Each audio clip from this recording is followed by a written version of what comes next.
নমস্কাৰ বন্ধুসকল, পুনৰবাৰ স্বাগতম জনাইছোঁ মোৰ ফেক আছামিজ শৰ্মা ইউটিউব চেনেললৈ। আৰু আজি এই ভিডিঅ'টোত মই আপোনালোকৰ লগত আলোচনা কৰিম ৰেডিয়েশ্যন কি হয়, মোবাইলৰ পৰা ওলোৱা ৰেডিয়েশ্যন আমাৰ কাৰণে কিমান হানিকাৰক হয় বা পৰিৱেশৰ কাৰণে কিমান হানিকাৰক হয় সেই বিষয়ে এই ভিডিঅ'টোত আলোচনা কৰিম।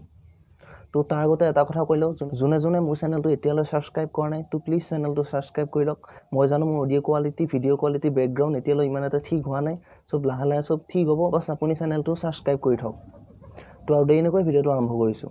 ইণ্ডিয়া আৰু ইণ্ডিয়াৰ বাহিৰৰ মানুহবোৰৰ ৰেডিয়েশ্যনৰ বিষয়ে জ্ঞান ইমান নাই। তো ৰেডিয়েশ্যন কি হয়, ৰেডিয়েশ্যন আমাৰ কাৰণে, আমাৰ পৰিৱেশৰ কাৰণে কিমান ভাল বেয়া সেই বিষয়ে আলোচনা কৰি আছোঁ এই ভিডিঅ'টোত।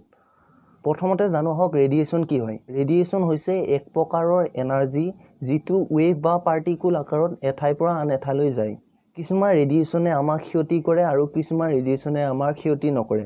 যিবিলাক ৰেডিয়েশ্যনে আমাৰ ক্ষতি কৰে সেইবিলাক ৰেডিয়েশ্যনক আয়নাইজিং ৰেডিয়েশ্যন বুলি কোৱা হয়, আৰু যিবিলাক ৰেডিয়েশ্যনে আমাৰ ক্ষতি নকৰে সেইবিলাক ৰেডিয়েশ্যনক নন আয়নাইজিং ৰেডিয়েশ্যন বুলি কোৱা হয়। যিবিলাক আয়নাইজিং ৰেডিয়েশ্যন হয় সেইবিলাক আমাৰ কাৰণে ক্ষতি হয়, কাৰণ ইয়াত আয়নাইজ হৈ আছে, মানে ইলেক্ট্ৰনৰ খেল হৈ আছে, মানে এটম এটা ইলেক্ট্ৰন এটা লৈ আছে বা এৰি দি আছে। আৰু যিবিলাক নন আয়নাইজিং ৰেডিয়েশ্যন হয় সেইবিলাক আমাৰ কাৰণে একো ক্ষতি নহয়। ইয়াৰো এক্সেপশ্যন আছে।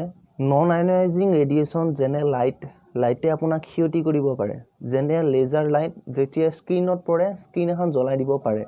আপুনি জানে যে যিবিলাক কছমেটিক চাৰ্জাৰী হয়, যেনে প্লাষ্টিক চাৰ্জাৰী কৰোঁতে স্কিনখন কাটিব লগা হয়, তেতিয়া লেজাৰ লাইটেৰে স্কিনখন কাটা হয়। লেজাৰ লাইট হৈছে বহুকেইটা লাইট এটা পইণ্টত মাৰে। এনেই নন আয়নাইজিং ৰেডিয়েশ্যন আমাৰ কাৰণে একো ক্ষতিকাৰক নহয়। কিন্তু যিবিলাক আয়নাইজিং ৰেডিয়েশ্যন আছে, যেতিয়া সেই ৰেডিয়েশ্যনবিলাক আমাৰ শৰীৰত পৰিব, আমি জানো যে আমাৰ শৰীৰটো গোটেই শৰীৰটো চেলেৰে বনোৱা, আৰু যেতিয়া আয়নাইজিং ৰেডিয়েশ্যন আমাৰ শৰীৰত পৰিব তেতিয়া সেই ৰেডিয়েশ্যনে আমাৰ শৰীৰৰ চেলবিলাকক ধ্বংস কৰিব, আৰু ইয়াৰ দ্বাৰা কেঞ্চাৰ আদি বেমাৰো হয়। আৰু এইবিলাক ৰেডিয়েশ্যনে আমাৰ শৰীৰৰ DNA বিলাকো ধ্বংস কৰে, যাৰ ফলত বিভিন্ন ধৰণৰ বেমাৰ হয়, আৰু কিছুমান মানুহ ইনফাৰ্টিলিটিও হ'ব পাৰে, মানে মাক বাপেক হোৱাৰ ক্ষমতাটো নোহোৱা হৈ যাব পাৰে।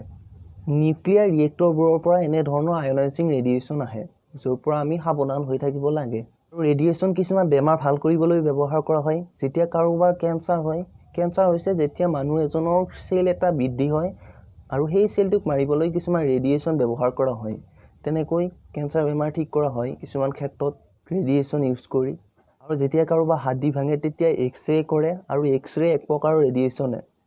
এতিয়া আহিল মোবাইলৰ পৰা ওলোৱা ৰেডিয়েশ্যনৰ কথা, যিটোৰ বিষয়ে বহুত আলোচনা হৈ থাকে, আৰু নহ'ব কিয়, যিটো বস্তু সকলোৰে হাতে হাতে থাকে, যদি তাৰ পৰা কিবা বেমাৰ হয় পৰিস্থিতিটো ভয়ানক হৈ যাব।